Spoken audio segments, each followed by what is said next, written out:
Hello everyone, once again welcome back to my YouTube channel. I am Bhavna Bist and I welcome you all on my YouTube channel Edu Talk. So आज हम बात करने वाले हैं अपनी Indian history के बारे में, यानी कि भारत के इतिहास के बारे में। सो मैं आपको आज बताने वाली हूँ कि इंडियन हिस्ट्री में कितने कितने और कौन कौन से पीरियड्स रहे हैं, यानी कि कौन कौन से युग और किस किस तरीके का टाइम रहा है, आज आपको जानने को मिलेगा। बहुत से बच्चों को कन्फ्यूज़न होती है इंडियन हिस्ट्री में, सो मैं आज आपको बताती हूँ इंडियन हिस्ट्री के बारे में। सबसे पहले तो देखो, मैंने आप सभी के लिए एक फ्लो चार्ट बनाया हुआ है क्लासिफिकेशन का। क्लासिफिकेशन मतलब हमने इसके भाग कर दिए हैं। इंडियन हिस्ट्री मतलब भारत का इतिहास। मेनली हमारा जो इंडियन हिस्ट्री है वो 3 पार्ट्स में डिवाइड है: ancient period, medieval period and modern period. जो एंशिएंट पीरियड है वो उसका टाइम आता है 7th सेंचुरी तक। 7th सेंचुरी के पहले और 7th सेंचुरी तक जितने भी हमारे उसमें युग रहे हैं और जैसा जैसा हमारा समय रहा है वो सब एंशिएंट पीरियड के अंदर आता है। अब मैं आपको कुछ एग्जांपल्स देती हूँ, जैसे कि हमारे जो एपिक्स हैं रामायणा एंड महाभारता, वो हमारे एंशिएंट पीरियड के हैं, यानी कि उनको एंशिएंट पीरियड में लिखा गया था और एंशिएंट पीरियड में महाभारता एंड रामायण की स्टोरी भी हुई थी।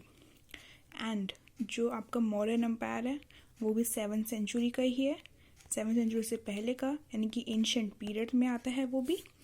एंड आपका जो गुप्ता एम्पायर है वो भी एंशिएंट पीरियड में ही काउंट होता है। And Indus valley civilisation, Harappa civilisation, सारी की सारी आपकी एंशिएंट पीरियड के अंदर काउंट होती है। इसको स्टोन एज भी बोल सकते हैं आप। और अब हम बात करेंगे मेडिवल पीरियड की। मेडिवल पीरियड का टाइम था 8th सेंचुरी से लेके 18th सेंचुरी तक, और इसके भी 2 पार्ट्स हैं, एक है अर्ली मेडिवल, एक है लेट मेडिवल। जो अर्ली मेडिवल है वो है 8th सेंचुरी से लेकर 13th सेंचुरी तक का, और लेट मेडिवल है 13th सेंचुरी से 18th सेंचुरी तक का।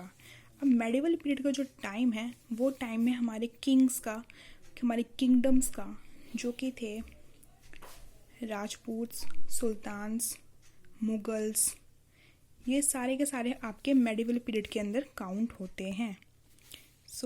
इसका टाइम पीरियड भी आप याद रखना। अब हम बात करते हैं मॉडर्न पीरियड की। मॉडर्न पीरियड में हमारा काउंट होता है मेनली ब्रिटिशर्स का जो रूल था इंडिया में, एंड जो आपका रिवॉल्ट ऑफ 1857 हुआ वो भी काउंट होता है। ये सब आपका आता है। और अभी की जो हमारी हिस्ट्री है वो भी मॉडर्न हिस्ट्री में ही है, यानी कि अभी भी हम जो जी रहे हैं वो है हमारी मॉडर्न पीरियड इंडिया का। 18th सेंचुरी के बाद का जितनी भी सेंचुरी अभी तक हो चुकी है, यानी कि अभी तो हम जी रहे हैं 21st सेंचुरी में। अभी तक का जो टाइम पीरियड चल रहा है वो है मॉडर्न पीरियड। इनके टाइम पीरियड्स को आप अच्छे से याद रखना, इसका आप स्क्रीनशॉट ले सकते हो। अब आपको इंडियन हिस्ट्री को समझने में कोई भी दिक्कत नहीं होगी, मैंने आपको समझा दिया है। इस वीडियो में सिर्फ इतना ही। अगर आपको वीडियो पसंद आए तो प्लीज़ इस वीडियो को एक लाइक देना, और आप कमेंट कर सकते हैं, और प्लीज़ इसको शेयर ज़रूर करना। तब तक के लिए टेक केयर, बाय बाय।